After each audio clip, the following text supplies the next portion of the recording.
Hello दोस्तों, कैसे हो? आपका स्वागत है त्रिपान स्टडी सेंटर में। आज जो हम करने जा रहे हैं क्लास 12 एनआईएस बोर्ड का जो है हिस्ट्री का चैप्टर नंबर 12। इसमें हम आज करेंगे एडमिनिस्ट्रेटिव सिस्टम एंड इंस्टीट्यूशन। यानी देखा जाए तो 12वां चैप्टर जो इतिहास का है उसमें प्रशासनिक प्रणाली और संस्थाओं के बारे में विस्तार पूर्वक हम जानने की कोशिश करेंगे। ये टॉपिक कई मानने में कई क्लास के बच्चों के लिए इंपॉर्टेंट रहेगा, चाहे वो सीबीएसई में पढ़ते हो, चाहे एनआईएस बोर्ड में पढ़ते हो, चाहे यूपी बोर्ड के बच्चे हो, चाहे बिहार बोर्ड के बच्चे हो, कोई भी बोर्ड हो, ये बहुत ही महत्वपूर्ण रहेगा। साथ में कंपटीशन वाले बच्चों के लिए भी बहुत ही महत्वपूर्ण रहेगा, खास तौर पे जो है यूपीएससी एग्जामिनेशन वाले बच्चों के लिए। कहते हैं इसमें बहुत कुछ आपको जानने और समझने को मिलेगा, लेकिन ये सब तब होगा जब हम चैप्टर स्टार्ट करेंगे। लेकिन चैप्टर स्टार्ट करने से एक बात मैं साफ कर दूं कि जब भी वीडियो देखिए पूरा देखिए, क्योंकि अधूरा जानकारी सदैव खतरनाक होता है। साथ में एक इंपॉर्टेंट बात ये भी रहता है, अगर आप पहली बार वीडियो देख रहे हो तो लाइक शेयर सब्सक्राइब करना मत भूलना, क्योंकि दोस्तों लाइक कीजिएगा तो बनाने वाले का मनोबल बढ़ता है, सब्सक्राइब कीजिएगा तो इससे ये होता है कि जब भी मैं कोई वीडियो डालूंगा उसका नोटिफिकेशन आपको समय रहते मिल जाएगा। और देखिए शेयर का मतलब ये होता है कि आपके थ्रू ना जाने किन बच्चों को हेल्प मिल जाए, ये आप भी नहीं जानोगे, इसलिए जो है आप शेयर जरूर करो, ठीक है। व्हाट्सएप स्टेटस पे भी लगाओ। दोस्तों एनआईएस सेंटर जो है कई मानने में बहुत से बच्चों के लिए हेल्पफुल है, चाहे वो 8th क्लास हो, 9th 10th 11th 12th हो, चाहे वो एनआईएस बोर्ड के बच्चे हों, ठीक है, चाहे बीए एमए के बच्चे हो, सभी क्लासों के लिए कुछ ना कुछ जो है त्रिपान सेंटर में उपलब्ध है। तो इसलिए आपके लिए ज़रूरी है कि आप सब्सक्राइब करके इसको चैनल को जो है सेव कर लो, नहीं तो बाद में अगर रिसर्च करोगे तो शायद आपको ये चैनल प्राप्त ना हो। तो इसलिए सोचना नहीं, विचार नहीं करना है, सब्सक्राइब करके जो है अपने पास सेव करना है। दोस्तों ये तो बात था आपके लिए, लेकिन अब देखते हैं हमारा आज टॉपिक क्या है। The next is our most important topic arrive here, a local administration. Here, a local administration, the village was the smallest unit of administration. That is the most important point. The village was the smallest unit of administration. The functioning and administration of the village remained more or less the same as it is existed to the pre-Turkish time. The pre-Turkish time. The main village functionaries were Khut, Mudam and Patwari. The Khut, Mukaddam and Patwari, they is working in the close is a coordination with the Mukti in their collection of the revenue, and there is a maintenance, is a law and order, etc. The revenue is the most important, the maintenance of the law and order. A number of villages form to the Pragana. The important Pragana is officially is a Chaudhary, and the mill is a revenue collector, and the Karkums is accounts, and village are Pragana, where is the independent unit of administration, and here there is where interrelated area. In the sentence is a case the provenance had to the local rulers, is the Rai, Rana, Rawat, Raja, who is a help to the governor in his the duties. In such a case, the local rulers were recognized as a subordinate of the Sultan.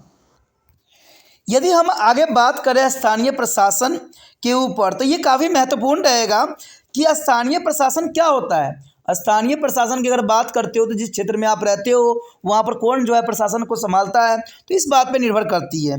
अगर हम बात करें सबसे छोटी इकाई के रूप में, तो कहते हैं गांव प्रशासन की सबसे छोटी इकाई के रूप में थी। यानी गांव जो होता है दोस्तों, ये सबसे छोटी प्रशासन इकाई होता है। गांव की कार्यशैली और प्रशासन का जो है कमावेश वैसा ही था जैसा तुर्की काल के पहले मौजूद था। यानी तुर्की काल में भी उसी प्रकार के मौजूद था। गांव के मुख्य अधिकारियों में जो है खूत यानी मुकद्दम और पटवारी हुआ करते थे। यानी खूत, मुकद्दम और पटवारी महत्वपूर्ण होते थे, और वो राजस्व की उगाही करने और कानून व्यवस्था बनाए रखने में मुक्ति के साथ जो है समय से कार्य करते थे।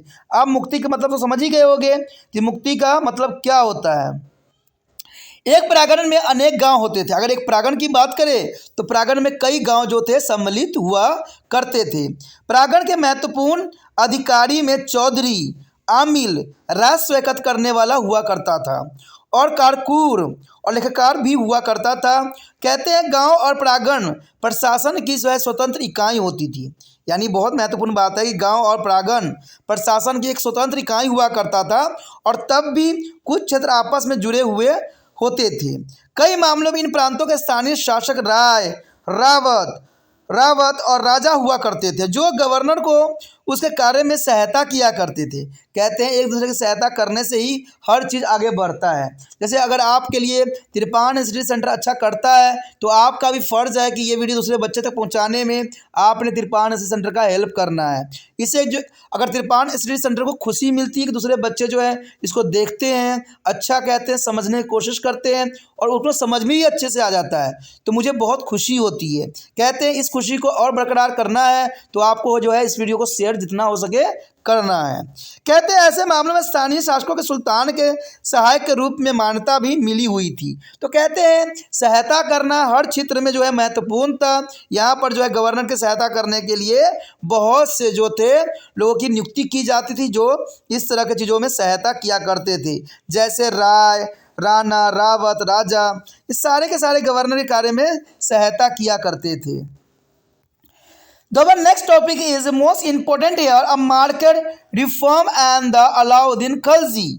There is a most important market reform of Alauddin Khalji.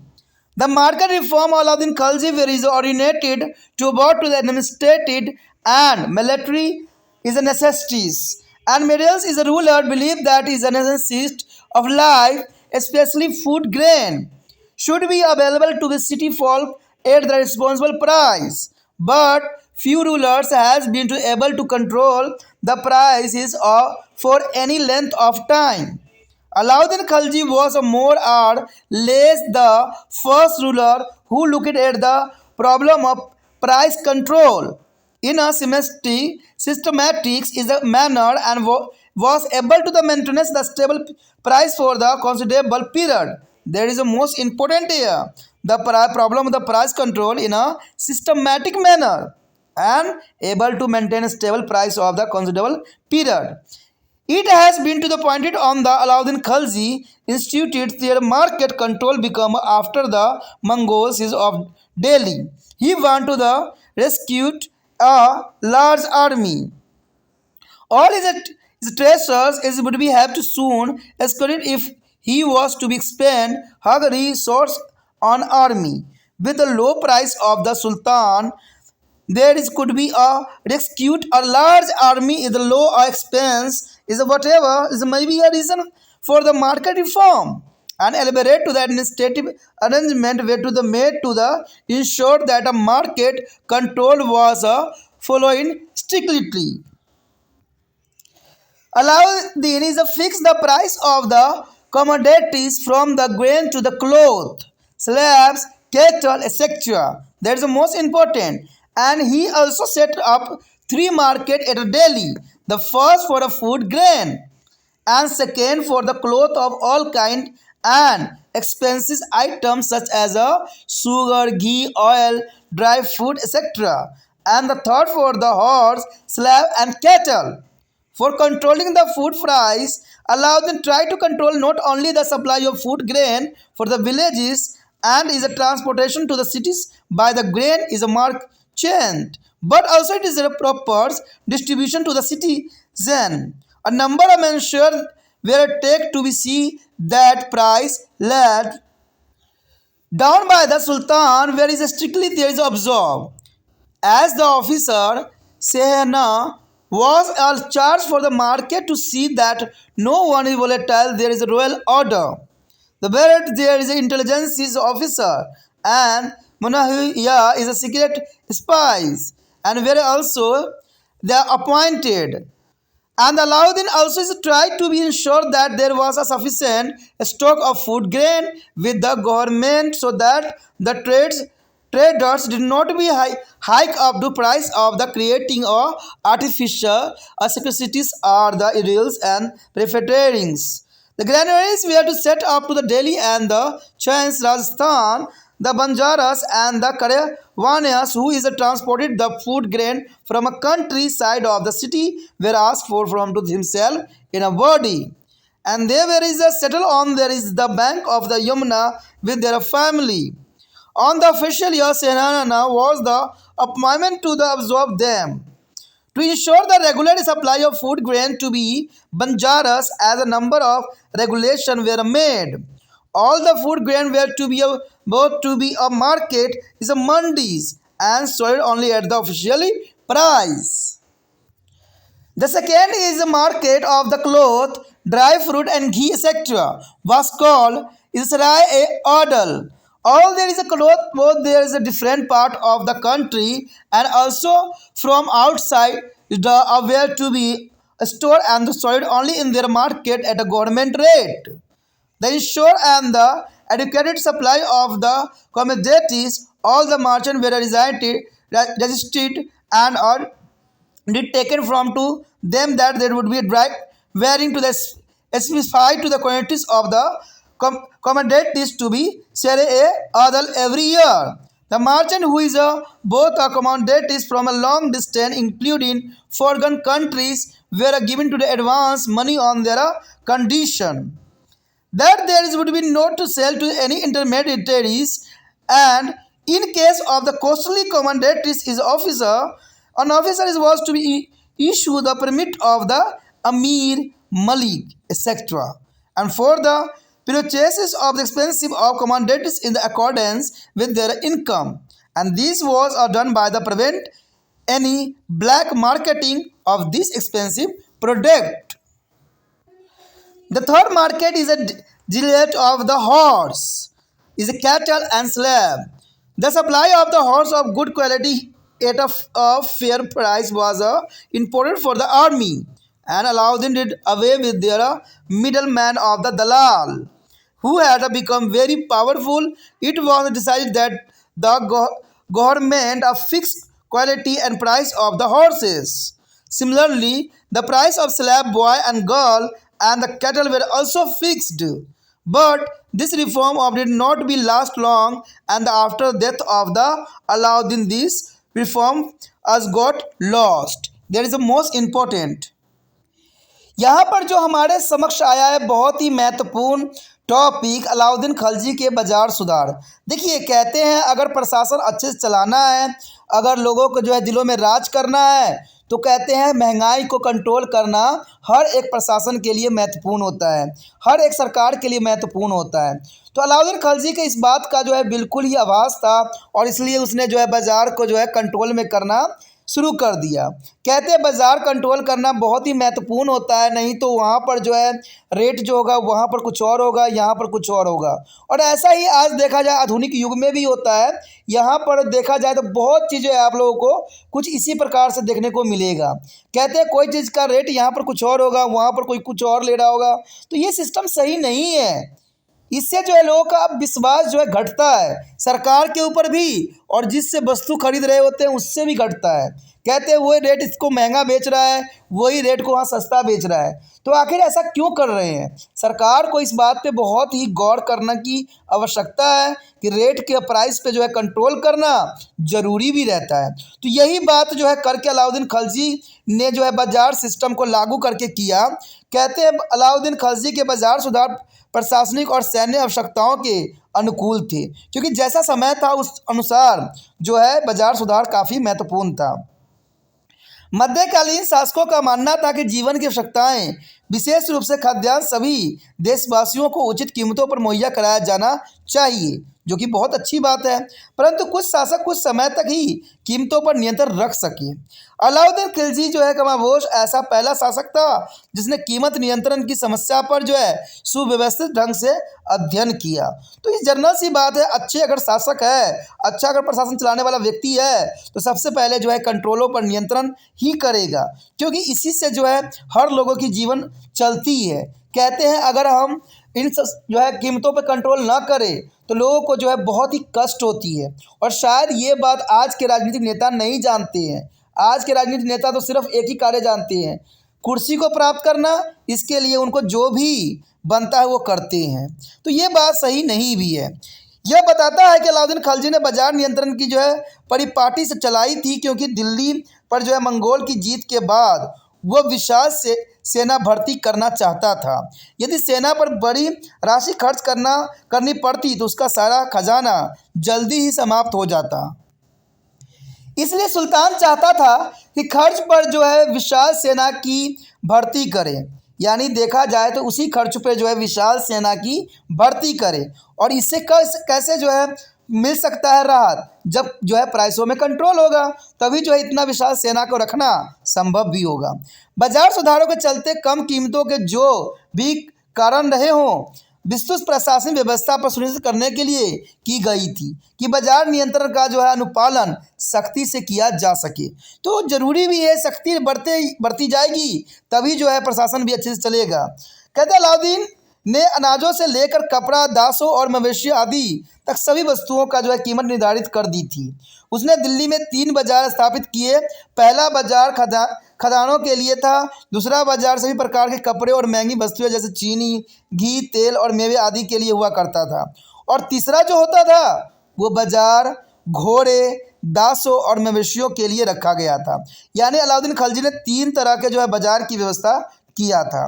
कहते खाने की वस्तुओं की कीमत पर नियंत्रण रखने के लिए अलाउद्दीन ने न सिर्फ गांवों से अनाजों की आपूर्ति करने और अनाज व्यापारियों द्वारा शहरों तक इसको ले जाने, बल्कि नागरिकों को इसकी उचित वितरण करने पर भी नियंत्रण रखने की कोशिश की गई। सुल्तान द्वारा निर्धारित की गई कीमत का सख्ती से पालन किया जाए, इसके लिए अनेक उपाय भी किए गए थे। एक अधिकारी जिसको सोहना जो है बाजार का प्रभावी था, जिसका कार्य यह देखना था कि कोई शाही फरमानों का उल्लंघन तो नहीं कर रहा था। कहते हैं ये बहुत ही महत्वपूर्ण बात थी। कहते हैं कोई रूल रेगुलेशन सरकार तो लागू कर देते हैं, लेकिन ये रूल रेगुलेशन हर क्षेत्र में कामयाब नहीं होते हैं। आपको पता होगा कि शराबबंदी कई राज्यों में थी, लेकिन वहाँ पर धड़ल्ले शराब चल रही होती है, तो इसका मतलब है वहाँ पर सख्ती से उसका उपयोग नहीं किया गया। कई क्षेत्रों में जो था लिफाफे पॉलीथीन बैन थे, लेकिन उस क्षेत्र में अगर आप जाके देखोगे तो वहाँ धड़ल्ले से जो है इस चीज़ों का जो है खुलेआम प्रयोग हो रहा है। तो कहते हैं सरकार सिर्फ एक काम जानती है, रूल रेगुलेशन बना देना, लेकिन सख्ती उस पर नहीं करती है। सख्ती तो वह तब करती है जब जो है वहाँ पर खजाना खाली हो जाता है। जैसे ही खजाना खाली हो जाता है वो सख्ती करने लग जाते हैं, और इस सख्ती के कारण क्या होता है, एक आम बंदा भी घून की तरह पिस जाता है। ये देखने को भी हमें मिला। कहते हैं लिफाफे बंद कर दिए गए थे, तो सभी लोगों ने लिफाफा छोड़ दिया था, अखबार के जो है बना के यूज़ किया करते थे। लेकिन सरकार जब ढीली पड़ गई तो लोगों ने भी जो है लिफाफा खरीदने लग गए। लेकिन जैसे सरकार के जेब में पैसा कम हो गया 1 साल के बाद, दोबारा से उसने सख्ती कर दिया। और कहते हैं एक गरीब बेचारे के पास जो था एक लिफाफा सिर्फ मिला तो उसको 1000 रुपये का पत्ता काट दिया गया। तो समझ सकते हो कि सरकार सिर्फ अपना जो है खजाना भरने के फिराक में रहती है, ठीक है, जनता की भलाई नहीं करती है। कहते हैं जो चीज़ गलत है वो सदैव ही गलत ही होती है, वो कभी सही नहीं हो सकती है। अगर सरकार ने विचार किया है कि लिफाफा गलत है तो गलत है, ठीक है, सरकार ने ये डिसीजन लिया है कि शराब जो है गलत है, इससे लोगों के घर टूटते हैं, तो शराब को जो है इस पर प्रतिबंध लगाना सुनिश्चित है। लेकिन सुनिश्चित तब होगा जब उसको कड़ाई से जो है अनुपालन किया जाएगा। ये नहीं कि इस राज्य में तो खुला हुआ है, उस राज्य में बंद है, तो इससे कोई फर्क पड़ने वाला किसी को भी नहीं है, क्योंकि उस राज्य में है तो उसको वहाँ से यहाँ लाना कोई बड़ी बात नहीं होती है। तो सरकार को इन चीज़ों पे जो है सख्ती अपनाने की आवश्यकता है। कहते हैं जो चीज़ें लोक कल्याण के लिए सही नहीं है उसको जो है सही नहीं माना जा सकता है। तो यही बात यहाँ पर जो है लागू किया गया कि जिस जासूसों की नियुक्ति की गई, सभी जगह लोगों को लगाया गया कि कोई जो है सरकार के फरमान को जो है उल्लंघन तो नहीं किया जा रहा है। तो ये बहुत ही महत्वपूर्ण यहाँ पर जो है बात सुल्तान ने निर्धारित किया। कहते हैं बरीदो यानी जो है गुप्तचर अधिकारी और जो है मुनहियान जासूसों की नियुक्ति भी की गई जाती थी। ये देखिए काफ़ी अच्छे प्रशासन का सबसे अच्छा निशानी होता है कि जो चीज़ हमने लागू किया है क्या वो सख्ती से पालन हो रहा है। इसके जांच पड़ताल करने के लिए गुप्तचर और जासूसों की नियुक्ति करना सबसे अच्छा प्रशासन की जो है बुद्धिमत्ता है। अलाउद्दीन ने यह सुनिश्चित करने की भी कोशिश की कि सरकार के पास खजानों का उचित भंडार रहे ताकि व्यापारी जो है बनावटी कमी जो है बात बताकर कीमतों में वृद्धि न कर दे अथवा लाभ कमा ले। ये बहुत भी ज़रूरी है। आप देखोगे हमारे जो है अभी के समय में बनावट चीज़ों की तो कहते हैं ना एक लाइन सी लगी हुई है।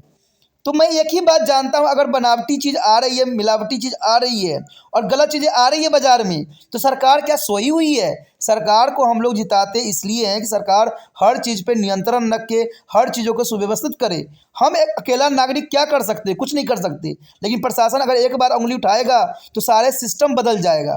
तो प्रशासन को इस बात पे गौर करने की आवश्यकता होती है कि बाज़ार में आखिर मिलावटी चीज़ें क्यों आ रहे हैं, कहाँ से आ रहा है? कोई कंपनी ही भेज रही है तो उस कंपनी को ब्लॉक करो, उस पर ताला लगाओ। लेकिन सरकार ऐसा नहीं करती है, क्योंकि उन कंपनियों से उनको इलेक्शन में अच्छा खासा पैसे मिलते हैं। तभी तो आप देखते हो इलेक्शन में करोड़ों रुपया पानी की तरह बहाया जाता है। तो वो आती कहाँ से है? इन्हीं बड़े बड़े लोगों से आती है। तो ये बहुत बड़ी गलत बात है, क्योंकि हम जनता के साथ खिलवाड़ नहीं कर सकते, किसी के जीवन के साथ खिलवाड़ नहीं कर सकते।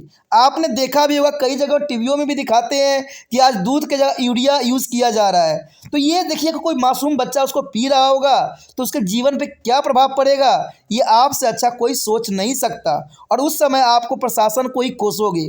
तो ये बहुत ही ज़रूरी है कि प्रशासन इन चीज़ों पे सख्ती बरते, जिससे कि है डुप्लीकेट जो है सामान जो है मार्केट में न आए और इससे किसी का जीवन नष्ट न हो पाए। तो इसी बात पे यहाँ पर जो है अलाउद्दीन खलजी ने भी बहुत ही समझदारी का परिचय दिया। कहते हैं दिल्ली और कहते हैं छैन राजस्थान के अन्य भंडार की स्थापना भी की गई और गांव से शहर में खाद्यान्नों को लाने वाले बाजारों अथवा जो है करवानियों को अपना एक निकाय बनाने के लिए भी कहा गया था।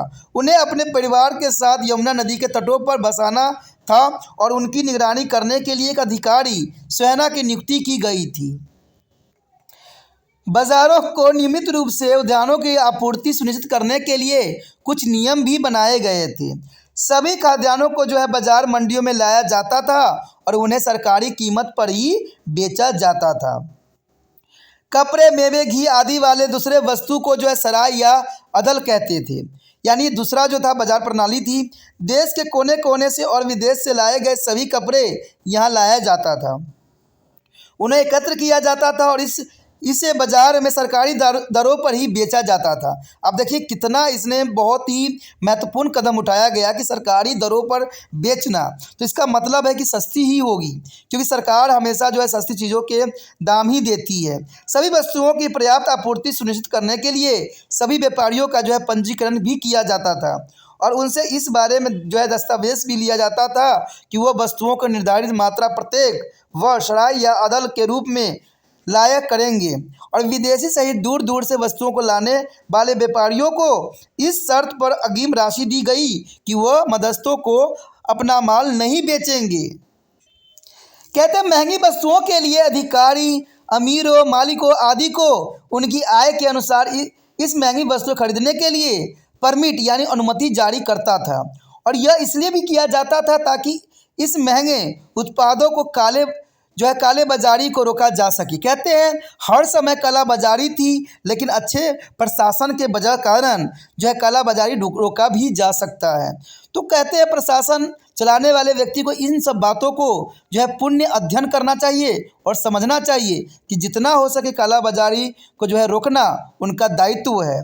तीसरे बाजार में जो था घोड़े, मवेशियों और दासों की खरीद फरोख्त होती थी। यानी इसमें तीसरी तरह के मार्केट में जो होती थी घोड़ा, मवेशी और दासों के भी खरीद फरोख्त होती थी। उचित कीमतों पर अच्छे किस्म के घोड़े की आपूर्ति सेना के लिए बहुत महत्वपूर्ण माना जाता था। अलाउद्दीन ने शक्तिशाली मध्यस्थ अथवा दलालों को हटा दिया था। ये काफ़ी महत्वपूर्ण था कि इसने मध्यस्थ और दलालों को हटा देना, इससे जो है कुछ चीज़ें सस्ती आती हैं। यह निर्णय लिया गया था कि सरकार घोड़े की कीमत और कीमतों निर्धारित करेगी और इसी प्रकार दास, लड़के और लड़कियां तथा मवेशियों की कीमत भी निर्धारित की गई थी। अब सोच में पड़ गए होंगे कि यहाँ पर लड़कों और लड़कियों के भी जो है खरीद होता था। तो इसमें दोस्तों कोई दो राय नहीं है, पुराने समय में ये सारे कुछ होता था, ठीक है। क्योंकि आपने जाना होगा कि पुराने समय का इतिहास कुछ इसी प्रकार था। तभी तो हमने जो गुलाम वंश पढ़ा था, गुलाम वंश इसी प्रकार के उदाहरणों का जो है एक संकेत था, जहाँ पर जो है इतने इतने बड़े राजा जो थे खरीद के लाए गए थे और उसको गुलाम बना के रखा गया था, ठीक है। तो ये बहुत ही महत्वपूर्ण है कि उस समय दास, लड़के और लड़कियों को खरीदा जाता था और मवेशियों की कीमत भी निर्धारित की गई थी, लेकिन यह सुधार ज़्यादा दिनों तक नहीं चल पाया और अलाउद्दीन की मृत्यु के बाद समाप्त हो गया। कहते हैं अच्छी चीज़ें कभी चलती नहीं हैं, लेकिन बुरी चीज़ें सदैव चलती है। लेकिन फिर भी देखा जाए तो अलाउद्दीन खिलजी ने कहते हैं अपने समय काल में उसने बहुत ही अच्छा प्रशासन चलाने की कोशिश किया। जो कोशिश करते हैं कहते हैं उनका ही नाम सदैव बना रहता है। तो दोस्तों इसी के साथ हमारा ये भी टॉपिक ख़त्म हो जाता है, जो कि बहुत काफ़ी महत्वपूर्ण था। अगर आपको अच्छा लगा तो लाइक शेयर सब्सक्राइब करना भी नहीं भूलना है, क्योंकि कहते हैं जितना आप मुझे प्रोत्साहन करोगे आपके लिए उतना से उतना अच्छा किया जाएगा और करने में तिरपान स्टडी सेंटर हमेशा अग्रसर रहेगा। अगर पहली बार वीडियो देख रहे थे तो चैनल को सब्सक्राइब कर लेना भी आपके हित में रहेगा, तभी जो है आप मेरे साथ बने रहोगे और आपको जो है समय समय पर जो है वीडियो भी प्राप्त होता रहेगा और आपको होम पेज मिल जाएगा जहां पर आप जो हो तिरपान स्टडी सेंटर के सभी वीडियो को देख सकते हो। जो आपके काम के हैं उनको सोचिए, समझिए और देखिए। इसी के साथ जो है दोस्तों हमारा टॉपिक आज खत्म हो रहा है, ठीक है। अगर आपको अच्छा लगा तो लाइक शेयर सब्सक्राइब जरूर कीजिए। अगर पहली बार अगर आप वीडियो देख रहे हो, पहली बार मेरे चैनल पे आए हो तो सब्सक्राइब करना आपका फ़र्ज़ बन जाता है। सब्सक्राइब करने से ये होगा कि जो भी मैं आप क्लास के रिगार्डिंग कोई भी वीडियो डालूंगा उसका नोटिफिकेशन जो है समय समय पर आपको प्राप्त होता रहेगा। अगर सब्सक्राइब नहीं कीजिएगा, अगर आप दोबारा से तिरपान स्टडी सेंटर पर आने की कोशिश कीजिएगा तो वहाँ पर आप तिरपान लिखिएगा तो जो है वो तिरपस कर देगा, ठीक है। जो आप गूगल पर सर्च करेगा तिरपस कर देगा, जिससे वजह से आप जो है मेरे वीडियो का जो है फ़ायदा नहीं उठा पाओगे। तो सोचिए मत, विचार मत कीजिए, सब्सक्राइब कीजिए। आप सोचते होइएगा कि मेरे जो एग्ज़ाम खत्म हो जाने के मेरा क्या ज़रूरत है तिरपान स्टडी सेंटर से, ठीक है, तो इसलिए सब्सक्राइब नहीं करने को सोचिएगा। लेकिन दोस्तों ऐसा नहीं है, तिरपान स्टडी सेंटर जो है बहुत हेल्पफुल है। क्योंकि ये जो है आपके 8th class 9th 10th 11th 12th जो आर्ट्स के सब्जेक्ट को कवर करता ही है, प्लस जो है ये NIC बोर्ड के जो है 10th प्लस 2 को भी कवर करता है। साथ में BA जो है फर्स्ट ईयर से लेकर 6 सेमेस्टर तक बच्चों के लिए ये अग्रसर रहेगा आर्ट्स सब्जेक्ट में। तो सोचिए नहीं, विचार नहीं कीजिए, काफ़ी जो है तिरपान स्टडी सेंटर का फ़ायदा ही फ़ायदा है, ठीक है। अगर आप मुझे प्रोत्साहित करोगे तो आपके लिए मैं तरह तरह के वीडियो बनाऊँगा जो आपको फ़ायदा पहुँचाएगा। एग्ज़ाम के तौर पर मैं आपको जो है पेपर भी आपको सोल्यूशन करके दिखाऊंगा जो आपके लिए फ़ायदेमंद रहेगा। अगर नहीं सब्सक्राइब कीजिएगा, मेरा मनोबल घटेगा, तो हो सकता है कि आपको फिर दोबारा मैं ना वीडियो बनाऊं और आपको फ़ायदा ना पहुंचाऊं। तो अभी भी नहीं सोचिए, मेरा जितना आप फैलाइएगा, जितने दूसरे बच्चों के साथ शेयर कीजिएगा, उतना जो है मैं आपके लिए कार्य करने में अग्रसर रहूँगा, ठीक है दोस्तों। इसलिए सोचिए मत, विचार मत कीजिए, अभी सब्सक्राइब कीजिए और अपने व्हाट्सएप स्टेटस पर लगाइए और दूसरे बच्चों के साथ भी शेयर कीजिए, ठीक है दोस्तों। अपना ध्यान रखना, बाय।